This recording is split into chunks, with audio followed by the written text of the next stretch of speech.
ஓம் சாந்தி. நாம் இன்றைக்கு நேர முகாமைத்துவம் சம்பந்தமா ஒரு சிறிய ஒரு கலந்துரையாடல் ஒன்றை நாங்கள் மேற்கொள்ள போறோம். அதற்காக விசேடமாக இங்கு வருகை தந்திருக்கின்றார் எமது மட்டக்களப்பு நிலையத்தின் பொறுப்பு சகோதரர் சுரேஷ் அவர்களை நாங்கள் இந்த நிகழ்ச்சிக்கு வரவேற்கின்றோம். முதலாவதாக நாங்கள் இந்த இக்கட்டான சூழ்நிலையில் நேரத்தை எவ்வாறு முகாமைத்துவம் செய்யலாம், அதனை எவ்வாறு நாம் சமநிலையில் வைத்துக் கொள்ளலாம் சம்பந்தமாக நாங்கள் இப்பொழுது பார்க்க போகின்றோம். அதற்கு முதல் நாங்கள் பார்த்தோமானால் இவ்வாறான ஒரு இக்கட்டான சூழ்நிலை இப்பொழுது இந்த உலகளாவிய ரீதியில் அனைவருக்குமே வந்திருக்கின்றது. நாம் அனைவரிடமும் இதற்கு முன்னர் பேசுகின்ற அல்லது பழகுகின்ற பொழுது அனைவரிடம் இருந்தும் வாயிலிருந்து வரும் வார்த்தை என்னவென்றால், எனக்கு நேரமில்லை.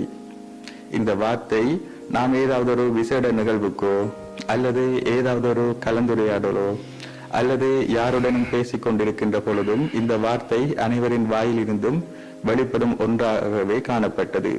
ஆனால் இப்பொழுது அதற்கு மாறாக எவ்வாறு நேரத்தை முகாமைத்துவம் செய்யலாம் என்றதுதான் அனைவருடைய கேள்வியாக இருக்கின்றது. இப்பொழுது அனைவரும் வெளியிலே வேலைக்கு செல்பவர்களாக இருந்தாலும் சரி அல்லது பாடசாலை செல்பவர்களாக இருந்தாலும் சரி, இப்பொழுது இவ்வாறான இந்த வித்தியாசமான சூழ்நிலையில் அனைவரும் வீட்டிலே இருக்கின்ற ஒரு இக்கட்டான சூழ்நிலைக்கு உள்ளாகி இருக்கின்றோம். அந்த வகையில் நாம் இந்த நேரம் என்றால் என்ன, நேரத்தை எவ்வாறு முகாமைத்துவம் செய்யலாம் என்பது பற்றிய ஒரு கலந்துரையாடல் ஒன்றை நாம் எமது சகோதரர் அவர்களுடன் நாங்கள் இப்பொழுது நேர்காண போகின்றோம். அதற்காக அந்த வகையில் நாங்கள் சகோதரர் அவர்களிடம் சில கேள்விகளையும் நாங்கள் தயார் செய்து வைத்திருக்கின்றோம். அந்த கேள்வியிலே சகோதரிடம் கேட்பது என்னவென்றால், சகோதரர் அவர்கள் நீங்கள் கூறுங்கள், நீங்கள் இதற்கு முன்னர் இவ்வாறான சூழ்நிலை வருகின்ற அந்த காலகட்டத்திற்கு முன்னர் வெளியில் பல இடங்களுக்கும் பல நிலையங்களுக்கும் பல முக்கிய பிரமுகர்கள் மற்றது எமது நிலைய அங்கத்தவர்கள் பிகேஸ் பிராமணர்களை நீங்கள் சந்தித்து வந்தீர்கள். அவ்வாறு நீங்கள் வெளியில் சென்று வருகின்ற பொழுது நீங்கள் எவ்வாறு நேரத்தை நீங்கள் கையாண்டீர்கள் என்பதை சற்று விவரமாக கூறுங்கள். ஓம் சாந்தி. அங்க எல்லாருக்கும் தெரியும், ஆன்மீக பாதைக்கு வந்தவுடனே நேரத்தை முகாமைத்துவம் பண்ணணுமென்றது பற்றி எங்களுக்கு தெரியாட்டியும் கூடுதலான நேரம் ஆன்மீகம் சார்ந்து செலவிடணும் என்ற ஒரு தூண்டுதல் இயல்பாக வரும். அது மாதிரி எனக்கு வந்தது. அப்போ அந்த நேரம் படிக்கிறது, வீட்டு கடமைகள், அது வளமையாக போய்கொண்டிருந்தாலும் எவ்வளவுக்கு நேரத்தை அதிலிருந்து எடுத்து சென்டரில் போயிருக்கலாம், கர்மயோகா செய்யலாம், எங்கேயும் போய் சேவை செய்யலாம்ன்றதுல ரொம்ப ரொம்ப அக்கறையாகவும் ஆர்வமாகவும் இருந்தார். அப்படி போய்கொண்டிருக்கிறதால, அதாவது முழுசா யக்கியாவுக்கு சேவை செய்யணும்ன்றதுல கடும் அக்கறையா இருந்தான். பிறகு சரண்டவணி வந்தவுடனே அது மேலும் தெளிவடைஞ்சது சேவையிட முக்கியத்துவம். ஏன் தெளிவடைஞ்சதுன்னு கேட்டா, நான் மற்றவர்களுக்கு ஒரு முன்னுதாரணமா இருக்கணும். அதாவது நான் நேரத்தை சரியா நான் பயன்படுத்தி காட்டினால்தான் மற்றவர்களும் அதை பின்பற்றுவார்கள். அப்ப அது ஒரு முக்கிய தேவை. அத்துடன் எனக்கும் பாபா நம்பி இப்படி ஒரு பொறுப்பை கொடுத்திருக்கிறார். அப்ப நாங்கள் எங்களோட வாழ்க்கைய இந்த பெருமதி மிக்க வாழ்க்கைக்கு அர்ப்பணிச்சிருக்கிறோம். ஆகவே ஒரு கணமும் வீணாக்க கூடாது என்றதிலையும் மிகவும் கவனமா இருந்ததால எப்பவும் எங்க போகலாம், யாருக்கு அறிமுகம் கொடுக்கலாம் அல்லது எந்த பிகேஸை உற்சாகப்படுத்தலாம் என்றதிலையும் அதிகமா சிந்திச்சு நேரத்தை சிந்திச்சு அந்த நேரத்தை பயன்படுத்துறதுலையும் மிகவும் கவனமா இருந்தோம். அத்துடன் இன்னமொரு விஷயம் என்னன்னு கேட்டா, பிகேஸ் எண்ணிக்க படிப்படியாக அதிகரிக்க தொடங்கியது. பிகேஸ் எண்ணிக்கை அதிகரித்தால் உங்களுக்கு தெரியும் தானே, அவங்களோட நேரத்தையும் சரியாக பயன்படுத்தணும். அதாவது சில ஆத்மாக்கள் சரண்ட பண்ணிருக்கிறாங்க, சில ஆத்மாக்கள் வீட்டிலிருந்து வராங்க. சரண்ட பண்ணிருக்கிற ஆத்மாக்கள் நேரத்தை பயன்படுத்தாம, அதாவது நேரத்தை பயன்படுத்துறதுன்றது அதை பிரயோசனமாக சரியாக பயன்படுத்துறது. பயன்படுத்தாமல் விட்டால் அவங்களும் மாயையின் ஆதிக்கத்துக்குள்ள போக வேண்டி வரும். வீட்டில் உள்ள தாய்மார் எடுத்துக்கொண்டாலும் எங்களுக்கு தெரியும் தானே, இப்ப அவங்களோட நேரத்தை சரியா பயன்படுத்தப்படாட்டியும் அவங்களும் மாயையின் ஆதிக்கத்துக்குள்ள போவாங்க. உதாரணத்துக்கு இப்பதானே டிவி பல தரப்பட்ட டிவி சேனல்கள் உலாவுகிறது. அப்ப மக்களை கவர்றதுக்காக அவங்களும் பல நிகழ்ச்சிகளை உருவாக்குறாங்க. அப்ப அதுக்குள்ளவங்க போய் மாட்டிக்கொள்ளாம இருக்கிறதுக்காகவும் அவங்களையும் நேரத்தை ஆன்மீகம் சார்ந்து செலவிடுறதுக்காக நாங்க என்ன செய்ய வேண்டியதுன்னா அவங்களுக்காகவும் நிகழ்ச்சிகளை உருவாக்க வேண்டிய தேவை இருக்கிறதால எப்படியோ பாருங்க, இப்ப அவங்களுக்கு நிகழ்ச்சி உருவாக்கணும், பொதுவான நிகழ்ச்சிகள் உருவாக்கணும். இப்படி பார்க்குற நேரம் ஆட்டோமேட்டிக்கா நாங்க பிஸியாக இருக்க வேண்டி வந்துச்சுது. அதால அந்த நேரத்துல ஃப்ரீ டைம் இருக்குது, அதை எப்படி பயன்படுத்துறன்ற சிந்திக்கிறதுக்கு எல்லாம் கூட நேரம் இல்லை. அப்படி பிஸியாக போய்கொண்டிருந்தோம். அதால அந்த விதமா அது எனக்கு நல்ல திருப்தியா இருந்துச்சு. என்னை சார்ந்தவர்களுக்கும் அது நல்ல திருப்தியான முறையில போய்கொண்டிருந்தோம். அருமையான விளக்கம் ஒன்றை கூறியிருந்தீர்கள். அடுத்ததாக நாங்கள் உங்களிடம் கேட்க இருக்கும் கேள்வி என்னடா பிரதர், நீங்கள் ஒரு முக்கிய பொறுப்பில் உள்ளவர். அந்த வகையில் நீங்கள் வெளி இடங்களுக்கும் அதிகமான இடங்களுக்கும் செல்கின்றீர்கள், எங்களால் காணக்கூடியதாக உள்ளது. அத்துடன் நிர்வாக ரீதியாகவும் சில முக்கியமான சகோதர ஆத்மாக்களுடனும் நீங்கள் சில கையாளல்கள், அணுகுமுறைகள், கலந்துரையாடல்கள், கருத்து பரிமாற்றங்கள் போன்றவற்றையும் மேற்கொள்ள வேண்டி உள்ளது. அதே போன்று வெளியில் உள்ள முக்கிய பிரமுகர்கள், வெளி தொடர்பில் உள்ள அங்கத்தவர்களுடனும் நீங்கள் இவ்வாறான கருத்து பரிமாற்றங்கள், கலந்துரையாடல்களையும் மேற்கொள்ள வேண்டியுள்ளது. அந்த வகையில் நீங்கள் வெளியில் பல இடங்களுக்கு சென்று வருகின்ற பொழுதும் சில வேளைகளில் உங்களுக்கு மனம் அழுத்தமாகவோ அல்லது மனம் பாரமாகவோ அல்லது இறுக்கமாகவோ அல்லது இவ்வாறான இக்கட்டான சூழ்நிலைகள் உங்களுக்கு நிச்சயம் வரும் என்றுதான் கூற வேண்டும். அவ்வாறான இக்கட்டான சூழ்நிலைகள் வருகின்ற பொழுது நீங்கள் எவ்வாறு இந்த நேர முகாமைத்துவத்தை நீங்கள் கையாள்கின்றீர்கள்? இதுல நாங்க முக்கியமா விளங்கி கொள்ளணும், நாங்கள் ஆன்மீக பாதையில முன்னேறி கொண்டு போயிருந்தாலும் நாங்கள் இன்னும் முழுமையடையவில்லை. சில சவால்கள், சில சூழ்நிலைகள் வந்தால் அவ்வப்போது சில தடுமாற்றங்கள் வருகிறது தான்.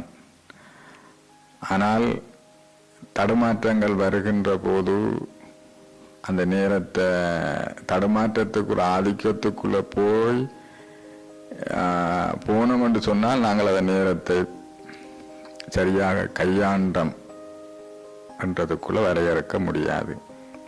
அதாவது சரியாக நேரத்தை முகாமைத்துவம் செய்தித்தம் என்று கூற முடியாது. இப்ப குறிப்பான ஒரு சூழ்நிலையில் ஆதிக்கத்துக்கு போய் ஒரு 2-3 hours அந்த நேரத்தை செலவழித்தேன் என்று சொன்னால், அதாவது என்ன நோமலுக்கு கொண்டாடத்துக்கு, அதாவது இயல்பான நிலைக்கு கொண்டாடத்துக்கு ஒரு 2-3 hours செலவாயித்தேன்னு சொன்னால் அந்த நேரம் முகாமைத்துவம் செய்யப்பட்ட நேரம் என்றதுக்குள்ள அதை நாங்கள் வரையறுக்க முடியாது. அது வீணான கணக்குக்குள்ளதான் அதை போட வேண்டி வரும். இதில் எங்களுக்கு விளங்கணும், ஏதாவது இந்த மனம் சாதகமாக இல்லை, ஏதாவது சூழ்நிலை ஆதிக்கத்துக்கு உட்பட்டு எதிர்மறையான விளைவிட ஆதிக்கத்துக்குள்ள இருந்தால் அது நேர முகாமைத்துவம் அல்ல. அவ்வாறான சந்தர்ப்பத்தில் நான் என்ன செய்வேன் என்று கேட்டால், முதல் நான் அதை இனம் கண்டு கொள்ளுவேன். வளமையான மாதிரி இல்லை, எனக்கு இயல்பா இல்லை என்பதை இனம் கண்டு கொள்ளுவேன்.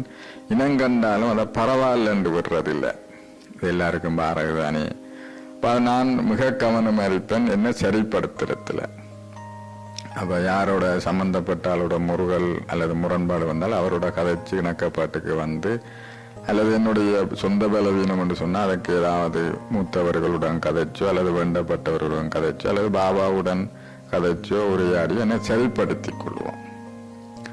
சரிப்படுத்தி ஒரு இயல்பான நிலைக்கு வந்ததுக்கு பிறகுதான் அதை விரைவாக கொண்டு வருவேன். கொண்டு வரத்துக்கு முயற்சிப்பேன். அநேகமான காலகட்டத்தில் விரைவாக நான் இந்த இயல்பான நிலைக்கு வந்துடுவேன். அதற்கு காரணம் உண்டு. நாங்கள் சரண்ட பண்ண முதல் இருந்ததுக்கும் சரண்ட பண்ணத்துக்கு பிறகும் நான் அனுபவிக்கிற முதல் வித்தியாசம் இதில் தான். சரண்ட பண்ண முதல் பிரச்சனைகள் வந்தால் 1 கிழமையோ 2 கிழமையோ எடுக்கும் நான் நோமலுக்கு வாரத்துக்கு. சரண்ட பண்ணி வந்ததுக்கு பிறகு எந்த பிரச்சனையும் அவ்வளவு காலம் நீடிச்சதில்லை. சில பிரச்சனை தீர்வு இல்லாத மாதிரி இருக்கும், ஆனா 1 நாளைக்குள்ளேயோ 2 நாளைக்குள்ளேயோ தீர்வு வந்துடும். இது பாபாவினுடைய ஆசீர்வாதம். ஏன் பாபாவினுடைய ஆசீர்வாதம் என்று கேட்டால், பாபா சொல்லியிருக்கிறார், நீங்க பலருக்கு சேவை செய்யறதுக்கு கருவியாகிற போது பல ஆத்மாக்கள் ஆசீர்வாதமும் கிடைக்கும். அப்ப நான் அதை முழுசா நம்புகிறேன். மற்றவர்கள் ஆசீர்வாதம் என்ன சூழ்நிலையிலிருந்து என்ன விரைவாக விடுவிச்சு கொண்டு போகுது. அதை நான் நடைமுறையில உணர்றேன் நான். அப்ப ஆனா அந்த சூழ்நிலையிலிருந்து விடுவிக்கிறத நான் உறுதிப்படுத்துவேன். சூழ்நிலைக்குள்ள போனால் நான் ஒரு நாளும் நான் நேரத்தை முகாமைத்துவத்துக்குள்ள கொண்டு வந்த நான் என்று சொல்ல முடியாது. அப்ப இதுல நாங்க மிக கவனமா இருக்கணும். மனம் சாதகமாகவும் நல்ல நிதானமாகவும் இருந்தால் மட்டும்தான் நான் நேரத்தை முகாமைத்துவம் செய்கிறேன் என்று சொல்ல முடியும். நன்றி சகோதரர். ஒரு அருமையான விளக்கம் ஒன்றை கூறியிருந்தீர்கள். எவ்வாறு இக்கட்டான சூழ்நிலைகள் சந்தர்ப்பங்கள் ஏற்படுகின்ற பொழுது நாம் எவ்வாறு நேரத்தை முகாமைத்துவம் செய்யலாம் என்பதை பற்றி. இதிலே ஒரு கேள்வி பிரதர், நேர முகாமைத்துவம் என்றா என்ன? இப்ப நேர முகாமைத்துவம் என்றா வெளியிலே பலர் அவர்களுடைய எண்ண கருத்துக்களை அவர்களுடைய நிலையை பொறுத்து கூறுகின்றார்கள். உண்மையிலே நேர முகாமைத்துவம் என்றால் என்ன? அதனை பற்றி ஒரு சிறிய ஒரு விளக்கம் ஒன்றை உங்களது ரீதியில் கூற முடியுமா பிரதர்? பொதுவான இதுக்கு வரையறை, உண்மையான விளக்கணத்தை பற்றி எனக்கு அவ்வளவு தெரியாது. ஆனா நான் என்னுடைய அறிவு கட்டிய அளவுக்கு நான் சொல்லலாம் என்று நினைக்கிறேன். உதாரணத்துக்கு நேர முகாமைத்துவம் என்றது ஒவ்வொரு கணத்தையும் எனக்கும் பிரயோசனமாகவும் மற்றவர்களுக்கு பிரயோசனமாகவும் அமைகிறதுடன் மட்டும் அல்லாது அது விவேகமாகவும் கையாளப்படணும். அதான் நேர முகாமைத்துவம் என்று நான் நினைக்கின்றேன். இப்போ உதாரணத்துக்கு பாருங்க, இப்போ இதில் உங்களுக்கு கொஞ்சம் புரிஞ்சு கொள்வது சிரமமா இருந்தால் ஒரு உதாரணம் சொல்லுகிறேன். இப்போ உதாரணத்துக்கு ஒரு ஆள் ஒரு சமையல் பொறுப்பு ஒரு அம்மாட்ட கொடுத்தால், யாராவது ஒரு அம்மா ஒரு ஆள்கிட்ட, ஒரு வீக்கே தாய்மார் யாராண்டா ஒரு ஆள்கிட்ட கொடுத்தால், அவங்க இப்போ உண்மையில பிஸியா இருப்பாங்க. காலையில் 8 மணிக்கு சமைக்க தொடங்குனா 4 பேருக்கு சமைக்கிறதுக்கு மதியம் 1 மணி மட்டும் சமைப்பார்கள். அப்ப அவங்க பிஸியாத்தான் இருந்தார்கள். ஆனா அத விவேகமா இருந்தார்கள் என்று சொல்ல முடியாது.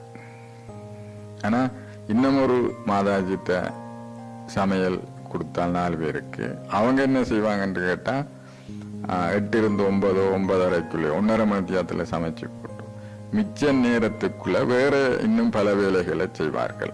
அதுவும் நேர முகாமைத்துவம் தான். அதாவது இல்ல நேரத்தை பயன்படுத்தினது, அதாவது பிஸியா இருக்கிறது. இப்ப இதுல பாத்தீங்கன்னு சொன்னா எப்படியோ நேரத்தை சாதகமா சரியான நல்ல செயல்ல பயன்படுத்தினாலும் அதுல விவேகமும் கையாளப்படணும்.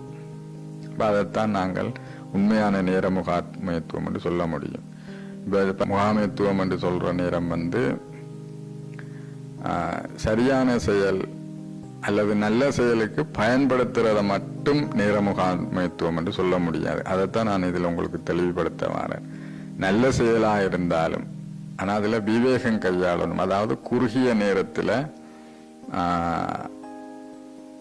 அதிகமானவர்களுக்கு நன்மை பயக்கக்கூடிய விதமா அந்த நேரத்தை பயன்படுத்தணும். இப்ப சில நேரம் பாருங்க, சில நேரம் நல்ல செயலா இருக்கும், ஆனா அதிகமான நேரத்தை எடுத்தோம் என்று சொன்னா அதுல நேரத்தை கையாள்றதுல நாங்க விவேகம் கையாளப்பட்டுள்ளது என்று சொல்ல முடியாது. இதை எனக்கு இதை எந்த அளவுக்கு ஒரு வரவிலக்கணமா சொல்ல முடியுதோ எனக்கு தெரியல. ஆனா அதை உங்களுக்கு விளங்கக்கூடிய அளவுக்கு இதை நான் சொல்லி இருக்கிறேன், நேரத்தை எப்படி கையாள்றதுன்றது. நன்றி பிரதர். அடுத்ததா உங்கள்கிட்ட ஒரு கேள்வி.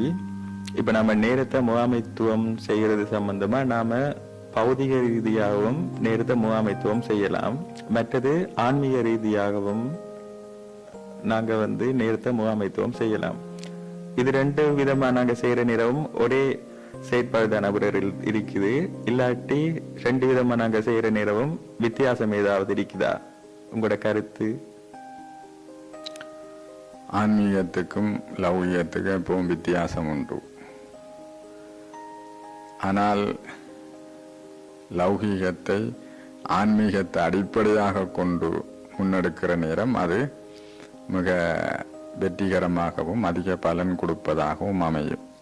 உதாரணத்துக்கு பார்த்தீங்கன்னு சொன்னால், பௌதீக நேர முகாமைத்துவம் உலகளாவிய ரீதியில் உலகாய மக்களோட நேர முகாமைத்துவத்தை பார்த்தீர்கள் என்று சொன்னால், இப்போ ஒரு அதிகாரியோ அல்லது பொறுப்பாளரோ அல்லது அதுக்கு உரிமையாளரோ இப்போ ஒரு நபருக்கு கட்டளை விடுறா, நீங்கள் என்ன டைமுக்கு இந்த இடத்துக்கு வரணும்னு சொல்லி, இப்போ அவர் அந்த நேரத்துக்கு அந்த இடத்துக்கு வர முடியாமல் கொஞ்சம் லேட்டாக வந்து சேர்றார். இப்போ அவர் அந்த நேரம் என்ன செய்வார், அது அவரால் தாங்க முடியாமல் அவர் நேரத்தை சரியாக பயன்படுத்தணுன்றதுக்காக அவருடைய விழுமியங்களை பலி கொடுக்கறத பற்றி அவர் சிந்திக்க மாட்டார். உடனே டென்ஷன் ஆகுவார், கோவப்படுவார், அவருடைய நிலையை தடுமாற வைப்பார். அப்போ அவரில் பாருங்க, நேரத்தை முகாமைத்துவத்தை நேரம் தவறாமை என்ற ஒரு சிறப்பியல்பை பேண போய் அதில் நிதானம், பொறுமை, சகிப்புத்தன்மை இதுகளை பலியிடுறார். அப்போ லௌகீக முகாமைத்துவம் அவ்வாறு தான் இருக்கும். ஆனால் எங்களுடைய முகாமைத்துவம் அவ்வாறு அமையக்கூடாது. நாங்கள் என்ன செய்வோம், ஆன்மீகம் சார்ந்தது என்று சொன்னால், நேரம் காலதாமதிச்சாலும் அதை எவ்வாறு அதை ஒரு சாதகமாக எடுத்து விழுமியங்களை காப்பாற்றலாம்ன்றதுல நாங்கள் மிக கவனமாக இருப்போம். இப்போ அரைமத்தியாலம் பிந்தி வந்தாருன்னு சொன்னால், நாங்கள் எங்களுக்கு சொல்லியிருக்கத்தானே நாடகத்தில் ஏதோ நன்மை இருக்கும், அல்லாது இந்த சம்பவத்தில் ஒரு நன்மை இருக்கும், அதை என்ன சாதகமாக எடுத்து நான் இந்த விழுமியத்தை முதல் காப்பாற்றி கொள்வேன். அதே நேரம் மற்றவற்ற விழுமியத்தை நான் காப்பாற்றுவேன். இப்போ அவரையும் அனாவசியமாக குழப்பத்துக்கு உள்ளாக்காம அவர விழுமியத்தையும் பறி கொடுக்காம அவரையும் காப்பாற்றுவேன்.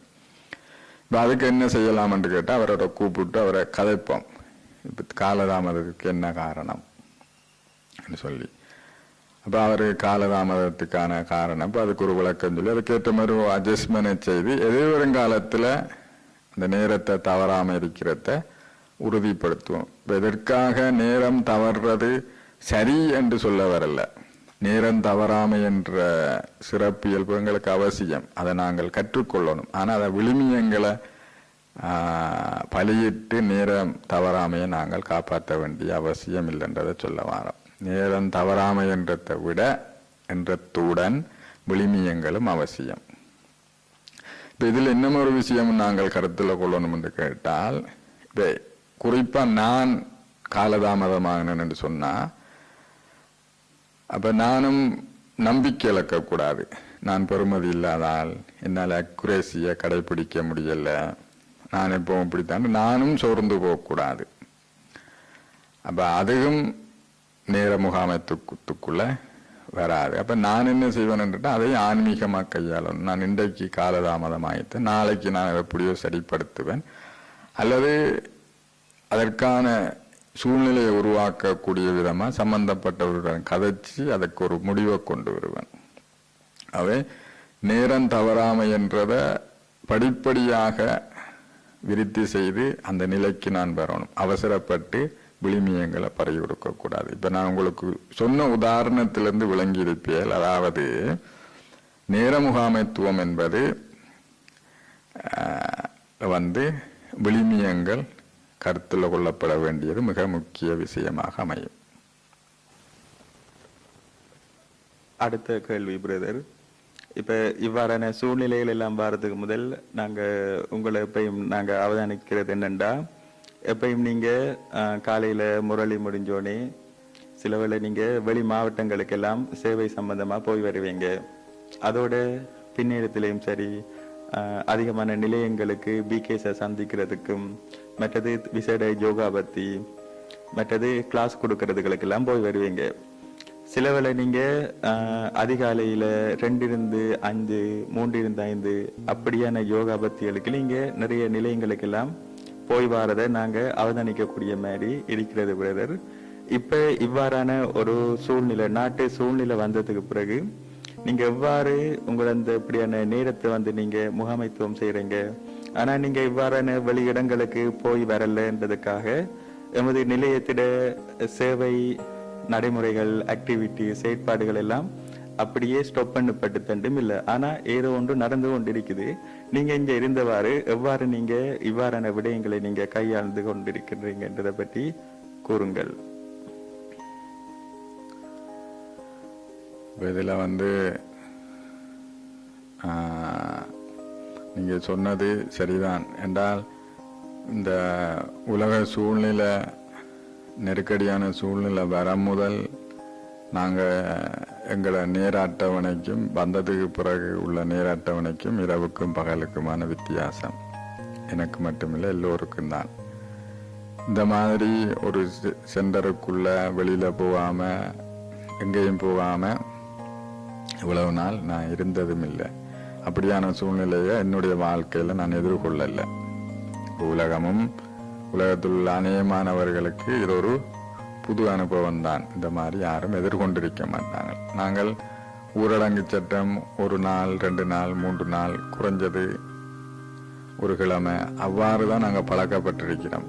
இது மாதத்தை கடந்து அடுத்த மாதம் என்று போகிற அளவுக்கு ஊரடங்கு சட்டத்தை நாங்கள் எதிர்கொள்ளலை. இப்போ அது மட்டுமில்லை, நாங்கள் வெளியில் போக முடியாது, எதுவுமே செய்ய முடியாது. அதே நேரம் முரளி வகுப்பு கூட நடத்த முடியாது, பிகேஸ் கூட சென்டருக்கு வர முடியாது. இப்போ நாங்கள் இடையில கொஞ்சம் ஊரடங்கு சட்டம் நீக்கினாலும் இடையில போயும் கூட யாரையும் சந்திக்க முடியாது. இதில் என்ன விஷயம் என்று கேட்டால், இப்போ நான் சாதாரணமாக ஒரு சென்டருக்கு போய் ஏதாவது போகிறோம் என்று சொன்னால் அங்கே எப்படியோ நம்மளை சந்திக்கிறதுக்கு ஒரு 10-15 பிகேஸ் வந்தாலும் அதுவும் ஒரு கூட்டமாக போயிடும். இப்போ கூட்டம் தடை செய்யப்பட்டுள்ளது. இவ்வாறு இருக்கிறதால நான் ஒரு இடமும் போறதில்லை, சென்றோட இருக்க வேண்டி இருக்கிறது. இருந்தாலும் நாங்கள் வந்து சூழ்நிலை எங்களை கட்டுப்படுத்த அனுமதிக்க கூடாது. அதான் நாங்கள் ஆன்மீக பாதையில் போராக்களுக்கு அது எங்களுக்கு ஒரு முக்கிய, அந்த சூழல் கட்டுப்படுத்தக்கூடாது என்பது எங்களுக்கு ஒரு முக்கியமான விஷயம். இப்போ நாங்கள் எந்த அளவுக்கு யோகியாக இருக்கிறோமோ இல்லையோ, ஆனால் யோகி ஆக வேண்டும் என்ற முயற்சியில் இருக்கிறதால இந்த நேரத்தை சாதகமாக பயன்படுத்துகிறதுக்கு ஒரு குறிப்பிட்ட நாளைக்குள்ளே நான் என்ன பழக்கி கொண்டேன், பக்குவப்படுத்தி கொண்டேன். அதாவது இப்போ உதாரணத்துக்கு எனக்கு தெரியும், இப்போ நான் காலையில் 2 மணி நேரம் 3-5 யோகா, மாலை 6-8 யோகா என்று அப்படி பார்த்து, இப்போ இடையில் கான்ஃபரன்ஸ் கோல்ன்னு சொல்லி பிகேஸுக்கு கதைக்கிறது, 5 பிகேஸாக கதைக்கிறது. அதே நேரம் இனி எந்த சென்ட்ரல் உள்ள பிகே சோர்வாக இருக்கிறாங்களோ இப்போ அவங்களுக்கு கதைக்கிறது, அப்படி என்று சொல்லி நேரத்தை சரியாக பயன்படுத்துறதுக்கு, அதாவது எப்படி நான் முதல் பிஸியாக இருந்து அந்த நேரத்தை பயன்படுத்தினோ அதே மாதிரி இப்போவும் நேரத்தை பயன்படுத்துறதுக்கு என்ன நான் பழக்கி கொட்டேன். இப்போ இதில் எனக்கு என்ன பழக்கப்படுத்தினதில் எனக்கு சவால் இல்லை, என்னை சார்ந்திருக்கிற ஏனைய ஆத்மாக்களையும் அந்த நேரத்துக்குள்ளே அவங்கள பழக்கப்படுத்தணும். இப்போ அதில் தான் கொஞ்சம் சிந்தனையும் சவால்களையும் எதிர்கொள்கிறேன். இப்போ நான் சாதாரணமாக சேவைக்கு போய்கொண்டிருக்க நேரமும் பல சவால்களை எதிர்கொண்டோம். ஆனால் இப்போவும் அதே அளவு சவால்களை எதிர்கொள்கிறோம். ஆகவே எனக்கு முந்திருந்தது இப்போ இருந்ததுன்றது பெருசாக அளவு வித்தியாசம் இல்லாத அளவுக்கு சாதாரணமாக போய்கொண்டிருக்கிறது. மற்றது இன்னொரு சிறிய ஒரு சந்தேகம் பிரதர், இப்போ இவ்வாறு நீங்கள் இந்த நேரத்தை நீங்கள் என்ன செய்றீங்கன்னா, இப்படியான நெருக்கடியான சூழ்நிலைகள் வார நேரம் ஏதாவது மன இறுக்கங்கள் அதுகளுக்குள்ள நீங்க முகம் கொடுக்க வேண்டியிருக்குதா? சூழ்நிலை நான் இப்போ உங்களுக்கு சொன்ன மாதிரி ஏனைய ஆத்மாக்களை கருத்தில் கொண்டு அவங்கள இந்த சூழ்நிலைக்கு ஏற்ப அவங்கள தயார்படுத்துறதுல சில சவால்களை எதிர்கொண்டு வாரேன். உதாரணத்துக்கு இப்போ சில ஆத்மாக்கள் இன்னமும் சொல்றாங்க, எனக்கு யோகா வருதில்லை, அப்போ நான் இதுக்கு பொருத்தமோ இல்லையோ தெரியாதண்டு. அப்போ ஒரு 4-5 வருஷம் ஞானத்தில் உள்ள ஆத்மாக்களும் கூட அந்த மாதிரி கேட்குற நேரம் இப்போ அவங்கள சோர்ந்து போகாமல் அவங்கள சரிப்படுத்தணும். இப்போ அது ஒரு சவாலாக உள்ளது. இப்போ சில நேரம் பாருங்க, இப்போ நாங்கள் சொல்கிறோம் தானே, இப்போ பாபா எங்களுக்கு உலகத்துக்கு ஒரு கற்பித்தலை கொடுக்குறார், அதுக்கு பாபா உருவாக்குன நாடகம் என்று சொல்லி நாங்கள் இந்த மாதிரி தானே சொல்கிறோம். இது நம்பிக்கை குறைஞ்ச ஆத்மாக்களுக்கு, அதாவது ஆன்மீகத்தில் பாபா முரளியில் சொல்கிறது தானே, நிறைய முரளியில் உலகம் அழியும், இந்த உலகம் மாறப்போது, புது உலகம் வரப்போது. இதெல்லாம் நீண்ட நாளாக பல ஆத்மாக்கள் பிகேஎஸ் கேட்டுக்கொண்டு வந்தாலும் அது எப்போ வரும்ன்றதுல அவ்வளவுக்கு ஆர்வம் குறைஞ்ச மாதிரி இருந்துச்சு. ஆனால் அந்த சூழ்நிலை வந்த உடனே நானும் நினைச்சேன், அந்த மாதிரி இனி முரளில் எந்த நம்பிக்கையும் பெறாது, நம்பிக்கை இன்மையும் பெறாது. அதாவது முரளியை முழுசா நம்புவாங்க, நல்லா முயற்சி செய்வாங்கன்னு தானே நாங்கள் யோசிக்கிறோம். அப்போ அப்படி யோசிச்சு இனிமேல் சோர்ந்து போக மாட்டாங்க. இதுக்கு பிறகும் சோர்ந்தால் அவங்க உண்மையில் ஒரு விவேகமான ஆத்மாக்கள், ஞானம் புரிஞ்ச ஆத்மாக்கள் என்று சொல்ல முடியாது, நம்பிக்கை இழந்தவர்கள், நம்பிக்கையானவர்கள் என்று சொல்ல முடியாது என்றெல்லாம் நாங்கள் கதைக்கிற நேரம், இப்போ இதுலையும் சில ஆத்மாக்கள் என்ன செய்கிறாங்கன்னா இந்த கருத்துக்களை கேட்டு யோகாவுக்கு முயற்சி பண்ணிட்டு திருப்பி நித்திர தூங்குது, உற்சாகம் இல்லை, யோகத்தில் திருப்தியான அனுபவம் இல்லைன்னு வார நேரம் அந்த ஆத்மாக்கள் மேலும் சோர்ந்து போகிறாங்க. அதாவது நான் இதுக்கு பெருமதியோ தெரியாதுண்டு. இப்போ அந்த மாதிரியான ஆத்மாக்களை உற்சாகப்படுத்த வேண்டியுள்ளது. அதை எவ்வாறு நினைக்கிறவர்கள் கட்டாயம் நினைக்கணும் என்று கேட்டால், நாங்கள் எங்களை மாற்றிக்கொள்வது அவ்வளவு சுலபமாக அவசரப்பட்டு நாங்கள் விரும்பின அளவுக்கு மாற்றியலாது. இப்போ நாங்கள் 10 வருஷம் மாற முடியாத ஒரு 10 நாள், ஒரு 20 நாள், 30 நாளைக்குள்ள மாற்ற முடியாது. அது எங்களுக்கு தெளிவாக இருக்கணும், நாங்கள் விவேகியாக இருக்கணும். ஆனால் உறுதிப்படுத்தணும், என்னுடைய மாற்றம் ஒரு குறிப்பிட்ட அளவு அதிகரிக்கிறதுன்றதை. இந்த மாதிரி நம்பிக்கையை உற்சாகத்தை குறைச்சி போகிற ஆத்மாக்களை உற்சாகப்படுத்த வேண்டியுள்ளது. இப்போ அவர்கள் என்ன நினைக்கணும்னு கேட்டால், ஆன்மீக பாதையில் நாங்கள் உடனே எங்களை மாற்றிக்கொள்ள முடியாது. ஒரு மாதம், ஒரு 10 நாள், அதாவது ஒரு 10 நாளோ ஒரு 20 நாள், 30 நாளைக்குள்ள எங்களை மாற்றிக்கொள்ள முடியாது. எங்களை துல்லியமாக விளங்கி கொள்ள முடியும். அப்போ சூழ்நிலை ஒரு நல்ல கற்பித்தலை கொடுக்கறத நாங்கள் விளங்கி ஏற்றிக்கொள்ளணும்.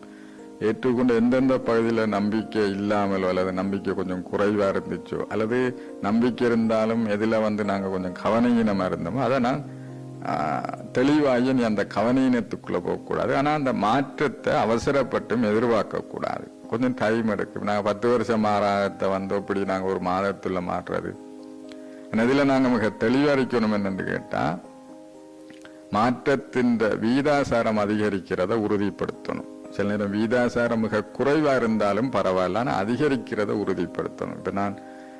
இப்போ நான் ஏற்கனவே மாற்றம் ஒரு 10% 15% தான் இருந்தாலும், நான் இப்போ அதிலிருந்து 10% இருந்தால் நான் இப்போ 15, 20 ஆகிறேன். படிப்படியாக அதிகரிக்கிறேன் என்றதை உறுதிப்படுத்தணும். அதான் விவேகம். சோர்ந்து போறது நம்ம சடப்பொருளை வென்று ஒரு யோகி ஆத்மாக்கள் ஆகிறதுக்கு அழகில்லை. எந்த சூழ்நிலையும் எவ்வாறான கருத்துக்களும் எங்களை சோர்ந்து போக விடக்கூடாது. இதை நாங்கள் எல்லோருமே கருத்தில் கொள்ளணும். ஆனால் இதில் தான் இப்படியான ஆத்மாக்களை உற்சாகப்படுத்துறதுல கொஞ்சம் எப்படி முந்தி வெளியில் உள்ள ஆத்மாக்களுக்கு அறிமுகம் கொடுத்து தடைகளுக்கு மத்தியில் இந்த சேவையை முன்னெடுக்கணும் அதிகமாக சிந்திச்சு பிஸியாகினோ, இப்போ இந்த மாதிரியான ஆத்மாக்களை உற்சாகப்படுத்துறதுல இரவு பகலாக சிந்தித்து அதே அளவு பிஸியாக வேண்டிய ஒரு சூழ்நிலையில தான் நானும் இப்போ இருந்து கொண்டிருக்கேன். எனக்கு இது ஒரு பாரமான நிகழ்வு இல்லை. சேவைக்கான ஒரு சந்தர்ப்பமாக இதை நான் சாதகமாக தான் எடுத்துக்கொண்டு வரேன். இது எனக்கு கஷ்டம் அல்ல. ஆனால் எப்படி பார்த்தாலும் என்னுடைய நேரம் நல்ல விதமாக பயன்படுத்தப்படுது என்றது மட்டும் எனக்கு நல்ல தெளிவு இருக்குது. அப்போ நான் மற்றவங்களோட நன்மைக்காக என்னவெல்லாம் யோசிக்கிறோன்னோ எனக்கு தெரியும் தானே, அதுக்கான ஆசீர்வாதம் எனக்கு வந்து கொண்டிருக்கும். அதால் நான் சோர்ந்து போகவே மாட்டேன், நம்பிக்கை இழக்க மாட்டேன். ஆனால் இந்த ஆத்மாக்களை எப்படியோ முயற்சி செய்து நான் அந்த சூழ்நிலையிலிருந்து விடுவிப்போம் என்ற நம்பிக்கை எனக்கு உண்டு. இந்த இடத்துல ஒரு கேள்வி உண்டு பிரதர். நீங்க இப்ப ஆரம்பத்திலிருந்து கேட்ட ஒவ்வொரு கேள்விகளுக்கும் நேர முகாமைத்துவம் என்ற என்ன, எவ்வாறு முகாமைத்துவம் செய்யலாம், மற்றது பௌதிகமா நேரத்தை முகாமைத்துவம் செய்யறதுக்கும் ஆன்மீகமா நேரத்தை முகாமைத்துவம் செய்யறதுக்கும் என்ன வித்தியாசம் என்று ஒரு நல்ல ஒரு விளக்கம் ஒன்று நீங்க தந்திருந்தீங்க. இப்ப நீங்க இப்படி திடீரென்று இப்ப நீங்க உடனடியா நீங்க நேரத்தை எவ்வாறு முகாமைத்துவம் செய்யலாம் என்றெல்லாம் சொல்ற நேரம் எமது நிலையத்தில் உள்ள சகோதர ஆத்மாக்கள் ஆன்மீக ரீதியாக அவர்கள் எவ்வாறு அதனை முகாமைத்துவம் செய்கின்றார்கள், அதை பற்றி உங்களுடைய கருத்து? இப்போ நாங்கள் இந்த இதுக்குரிய பதிலை நான் நினைக்கிறேன் முந்தின கேள்வியில் சொல்லிவிட்டேன் என்று. அதாவது எதுக்கும் உடனே மாற்றத்தை எதிர்பார்க்கக்கூடாது, அவசரப்படுத்தக்கூடாது. ஏற்கனவே சொல்லியிருந்தோம், எங்களோட ஆன்மீகம் சார்ந்தவர்கள் விளிமியங்களை மிக கவனமாக இருக்கணும். இப்போ நான் சில நேரம் இந்த நேரத்துக்கு என்ன செட் ஆக முடியல என்று சொன்னால் நான் சோர்ந்து போகக்கூடாது. ஆனால் கொஞ்சம் நேரத்தை எடுத்து என்ன பழக்கப்படுத்தி கொள்ளணும். ஆன்மீகம் என்றது கொஞ்சம் காத்திருக்கணும். அவசரப்பட்டு பலனடைகிற விடயம் இல்லை ஆன்மீகம். புரிந்துணர்வும் கொஞ்சம் பொறுமையும் வேணும். அவை ஏற்கனவே சொல்லியிருக்கிறோம். அப்போ எங்கட மாற்றத்திலையும் நாங்கள் சோர்ந்து போகக்கூடாது, மற்றவர்களை ஊக்குவிக்கிற மாற்றத்திலையும் நாங்கள் சோர்ந்து போகக்கூடாது. ஏண்டா எனக்கு தெரியும், பாபா சொல்லியிருக்கிறார், உங்களோட முயற்சி உங்களுக்கு பலனை கொடுக்கும். இப்போ நான் என்ன மாற்றத்தில் எடுக்கிற முயற்சியும் மற்றவங்களை மாற்றத்தில் எடுக்கிற முயற்சியும் ஒருபோதும் வீண் போகாது. சற்று காலதாமதமானாலும் அதனுடைய பலன் எனக்கு கட்டாயம் கிடைக்கும். அவை அவசரப்பட்டு மாற்றத்தை எதிர்பார்க்கவும் கூடாது. அதே நேரம் என்னுடைய மாற்றத்துக்கான முயற்சியில நாங்கள் சோர்ந்து போகவும் கூடாது. சரி பிரதர், அடுத்ததான் உங்கள்கிட்ட கேட்கணும் பிரதர். என்னென்னா இப்போ எங்களில் மனதில் பாரம் இறுக்கம் மற்ற நாங்கள் சூழ்நிலைகளுக்கு உட்படுற நேரம் எங்களால், அதாவது சகோதர ஆத்மாக்களால் நேரத்தை என்ன மாதிரி முகாமைத்துவம் செய்ய இயலுமா பிரதர்? இதுக்கு எளியா என்னமோ இதில் பதில் சொல்லித்தேன்னு நினைக்கிறேன். இருந்தாலும் தெளிவாகி கொள்ளணும். எதிர்மறையான உணர்வுகள் ஆதிக்கத்துக்குள்ள போய் என்னுடைய நிலையில தடுமாற்றம் வந்தால் என்னால் நேரத்தை சரியா முகாமைத்துவம் செய்ய முடியாது. அதற்காக பல வகுப்புகள்லையும் பல ஆலோசனைகளை கூறியிருந்தோம். அதுக்கேற்ற விதமா நேரம் சரியாக பயன்படுத்தப்படுகிறது, நேரம் சரியாக முகாமைத்துவம் செய்யப்படுகிறது என்பதை உறுதிப்படுத்துறதுக்கு என்னுடைய நிதானமான தன்மையையும் வீணான எதிர்மறையான உணர்வுகளையும் எண்ணங்களையும் வெற்றி கொண்ட தன்மையை நான் உறுதிப்படுத்தணும். இதெல்லாம் நாங்கள் வெற்றியாளராகணும். இப்ப லௌகியத்தில் உள்ளவங்களை பார்த்தீங்கன்னு சொன்னா அவங்களுக்கு நேரம் சரி, நேரத்தை எப்படியாவது கடத்தினால் சரி என்று முயற்சிப்பாங்க. அதுல கோபம், வெறுப்பு அப்படியான உணர்வுகள் ஆதிக்கத்துக்குள்ள போறோம் என்றதை பற்றி அவங்க கருத்துல கொள்ள மாட்டாங்க. ஆனா நாங்க அவ்வாறான உணர்வுகள், எதிர்மறையான உணர்வுக்குள்ள ஆதிக்கத்துக்குள்ள போனமாக இருந்தோம் என்று சொன்னால் அது உண்மையில அது நேரத்தை நாங்கள் வீணாக்குனதுக்குள்ளதான் சேரும். சில நேரம் நான் இருந்தா போல என்னுடைய இறந்த கால நினைவுக்கு வருது, அல்லது மற்றவர்கள குறைகள் நினைவுக்கு வருது, அல்லது இறந்த காலத்தில் ஏதாவது மறக்க முடியாத ஒரு துன்பமான சம்பவம் நினைவுக்கு வருது என்று சொன்னால் அவ்வளவு நேரமும் நான் ஒரு நாளையில நேரத்தை வீணாக்குனதுக்குள்ளதான் சேர்க்க வேண்டும். அதாலதான் நாங்கள் சில ஆத்மாக்களுக்கு ஆலோசனைகள் எல்லாம் கூறுகிறது. இப்போ நாங்கள் ஒரு நாளையில் ஒரு அட்டவணை எழுதி பார்க்கலாம். இப்போ நான் 3 தரம் முரளி வாசிக்கிற அளவுக்கு நிதானமாக இருந்தேன் என்று சொன்னால், இப்போ ஒரு தரம் முரளி வாசிக்க 3/4 மணித்தியாலம், 3 மணித்தியாலம் என்று சொன்னால் 2.25 மணித்தியாலம். அப்போ அந்த 2.25 மணித்தியாலத்தை எடுத்துக்கொண்ட மாதிரி சொன்னால் நேரத்தை சரியாக பயன்படுத்தினது, சாதகமாக பயன்படுத்தினதுன்றதுக்குள்ள நான் என் புள்ளிகளை போட்டுக்கொள்ளலாம். எவ்வாறு ஆன்மீகம் சார்ந்த கருத்துக்கள், ஆன்மீக விழுமியங்கள், அதாவது ஆன்மீக விழிப்புணர்வு சம்பந்தமான விடயங்கள்ல கூடுதலா நேரத்தை செலவிடணும், அது நேரத்தை முகாமைத்துவம் செய்யறதுக்குள்ள சேர்க்கப்படும். இப்போ உதாரணத்துக்கு பார்த்த மாதிரி இருந்தா, இப்ப நாங்க பல மூத்தவர்கள வகுப்பெல்லாம் கேட்கிறோம். அது எனக்கு தெரிஞ்ச வகுப்பு, தெரிஞ்ச கருத்துக்களாக இருந்தாலும் கூட, ஆனா அந்த நேரத்தை பெருமதியா பயன்படுத்துறன்ற விஷயத்துல நான் சித்தி அடைஞ்சிருவேன். அப்ப நாங்க இதுல கொஞ்சம் கவனமா இருக்கணும். இப்ப எங்களுக்கு சொல்லப்பட்டிருக்குத்தானே, என்னுடைய தியானம் என்னுடைய நேரத்தை எவ்வளவுக்கு சாதகமா பயன்படுத்துறனோ அதை பொறுத்து தான் என்னுடைய தியானத்திற தரமும் அதனுடைய வலிமையும் அமைந்திருக்கும். இப்ப நான் நேரத்தை முகாமைத்துவம் படுத்துறதுன்னு சொன்னால் ஆட்டோமேட்டிக்கா என்னுடைய மனம் சாதகமா மாறும். அங்கால தியானம் எனக்கு இலகுவான ஒரு விடயமாக மாறும். அவை நீங்க இதுல உங்களுக்கு விளங்கியிருக்கும்னு நினைக்கிறேன். அடுத்தது பிரதர்கிட்ட கேட்கணும். பிரதர் முக்கியமாக கேட்கணும் மட்டும் நினைச்சது, இப்ப நித்திரைக்கும் நேரத்துக்கும், அதாவது நாம நித்திரை கொள்றதுக்கும் நேர முகாமைத்துவத்துக்கும் இடையில ஏதாவது சம்பந்தம் இருக்கா? அவர் இல்லாட்டி அதை நாங்க எவ்வாறு நாங்க பேலன்ஸ் பண்ணல? இப்ப சில வேலை பிரதர், இப்ப நாங்க எனக்கு நேரம் அதிகமாக இருக்கிறதுக்காண்டி நான் நேரத்தை முகாமைத்துவம் செய்யணும், அதை வீணாக்க போறான்றதுக்காண்டி நான் நித்திரையும் கொள்ளலாம். அப்படி நான் செஞ்சு ஓட்டும் கொட்ட சொல்லலாம். நான் பிரயோசனமான ரீதியில நான் நேரத்தை முகாமைத்துவம் செஞ்சுதேன்ன்றது நான் ஒரு அட்டவணை மாதிரி உங்கள்கிட்ட நான் எழுதி தரலாம். இதை பற்றி சரியா வருவார்? இதை பற்றி நீங்க என்ன சொல்ல விரும்புறீங்க? எனக்கு இதுவும் ஒரு முக்கியமான கேள்விதான்.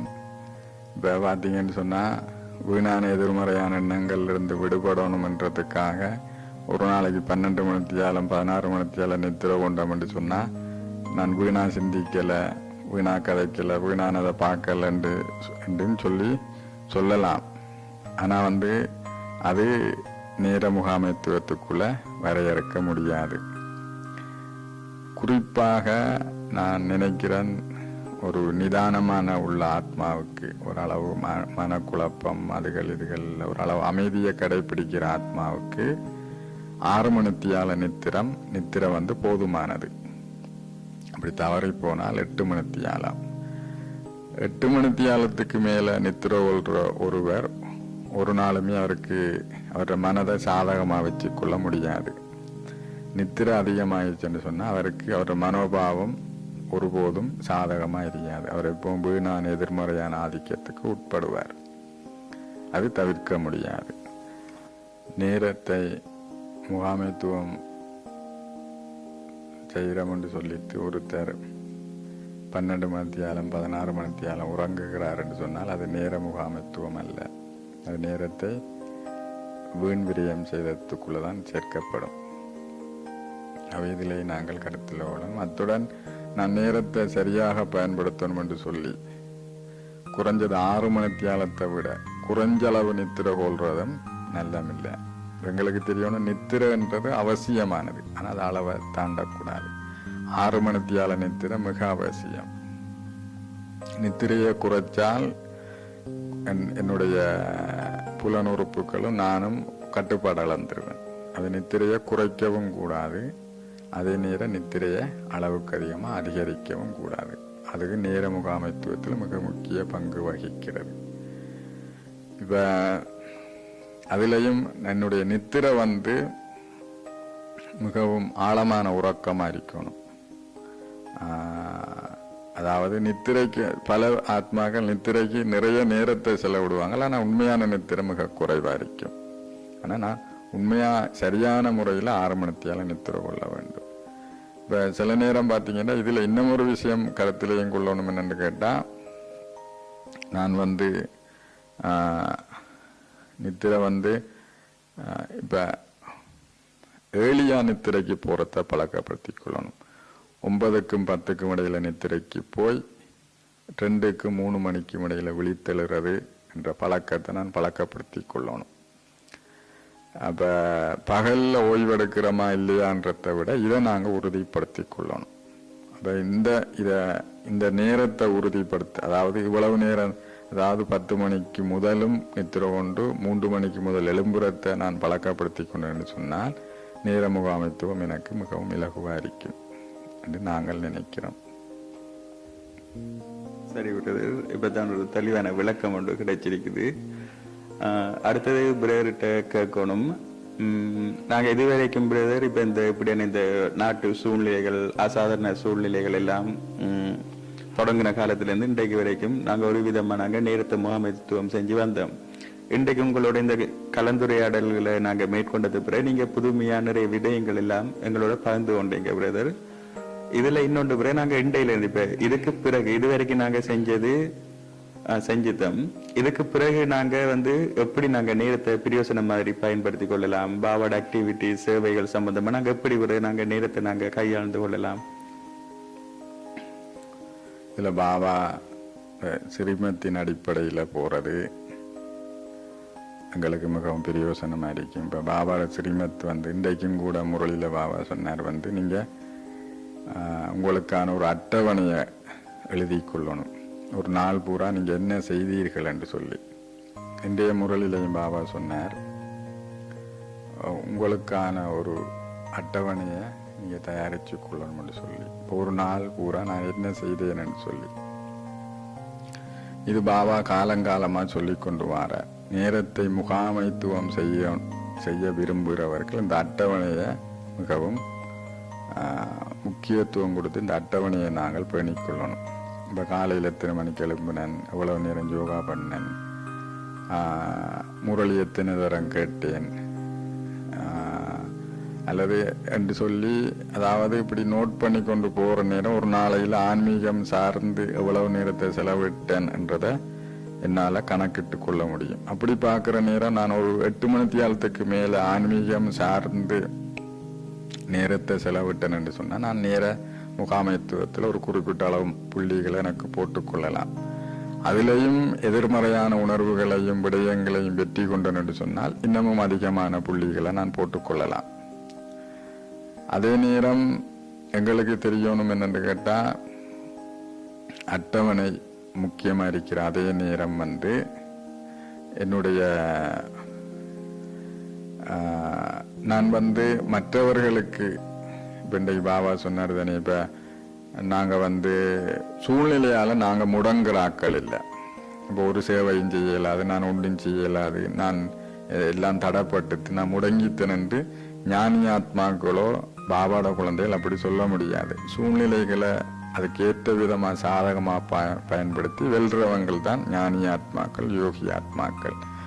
அப்ப இதுல நான் யோசிக்கலாம், இந்த சூழ்நிலைக்கு ஏற்ற விதமா எப்படி நான் பாபாட ஞானத்தை ஒரு ஆத்மாவுக்காவது ஒரு நாளைக்கு கொடுக்கலாம்ன்றதை நான் பற்றி சிந்திக்கணும். அப்ப இதுவரை காலமும் நான் அறிமுகத்தை கொடுக்கறதுக்கு கையாண்ட முறைகளை இனிவரும் குறிப்பிட்ட காலத்துக்கு நான் கையாள முடியாது. ஆனால் சேவை செய்ய முடியாது என்று நாங்கள் முடங்க முடியாது. ஆனால் ஏதாவது ஒரு வழிமுறைகளை கையாண்டு எப்படியாவது நான் ஒரு ஆளுக்கு ஒரு அறிமுகத்தை கொடுக்கணும், எப்படியாவது நான் இந்த சேவையை செய்யணும் என்ற உணர்வை பேணினேன்னு சொன்னால், சேவை என்ற உணர்வு ஒரு சாதகமான உணர்வு. அப்ப நாங்கள் இந்த உணர்வுகளை கொண்டாட நேரம் அதிகமாக இந்த சாதகமானதுல செலவிடப்படும். அப்ப நான் பார்த்தீங்கன்னு சொன்னா சேவையை பற்றி சிந்திக்கிற நேரமும் நேரத்தை சாதகமா பயன்படுத்துறேன். நேரத்தை சாதகமா பயன்படுத்துறேன்னா தெரியும் தானே, ஆட்டோமேட்டிக்கா நான் நேரத்தை முகாமைத்துவம் செய்கிறேன் சரியாக. வாய்ப்பு கிடைக்குதா இல்லையா என்றதை விட நான் எப்படியாவது ஒரு ஆளுக்கு அறிமுகம் கொடுக்கணும் என்ற எண்ணங்களையும் அதை பற்றிய உணர்வுகளையும் கொண்டிருக்கிற நேரம், அதுவும் நேரத்தை சரியா பயன்படுத்துறதுல எங்களை கொண்டு செல்லும். இப்ப நான் சொன்னது உங்களுக்கு விளங்கியிருக்கும் நம்புறேன். இந்த பாபால அட்டவணையையும் இந்த சூழ்நிலைக்குள்ள எப்படி வழிமுறைகளை மாற்றி பாபாட அறிமுகத்தை மற்றவங்களுக்கு கொடுக்கலாம் என்று சிந்திக்கிறதன் மூலமும் நாங்கள் இந்த நேரத்தை முகாமைத்துவம் பண்ணி நாங்கள் எங்களுக்கும் திருப்தியாக இருக்கிறதுடன் மற்றவர்களுக்கும் ஒரு உதாரணமாக நாங்கள் மாறிக்கொள்ளணும் என்று கேட்டு இந்த சந்தர்ப்பத்துக்கு வாய்ப்பளித்தமைக்கு நன்றி கூறி விடைபெற்றுக் கொள்கிறோம். ஓம் சாந்தி. நன்றி பிரதர். உண்மையிலே எங்களுக்கு பிரயோசனமான ஒரு கலந்துரையாடல் ஒன்றை நீங்கள் மேற்கொள்வதற்காக ஒரு சந்தர்ப்பம் ஒன்றை வழங்கியிருந்தீர்கள். உண்மையிலே நேரம் என்றால் என்ன, நேரத்தை இவ்வாறான சூழ்நிலையில் எவ்வாறு முகாமைத்துவம் செய்வது, பிரயோசனமான முறையில் நாங்கள் எவ்வாறு சேவை செய்யலாம், இதற்கு முதல் நாங்கள் இவ்வாறான சூழ்நிலைகள் வருவதற்கு முதல் நாங்கள் ஒவ்வொரு கிராமமாக சென்று இறைவனின் செய்தி புத்தகம் கொடுத்து தினமும் ஒருவருக்காவது அறிமுகம் கொடுக்க வேண்டும் என்றெல்லாம் நாங்கள் செய்திருப்போம். ஆனால் இவ்வாறான சூழ்நிலை அதுகள் எல்லாம் சாத்தியமில்லை.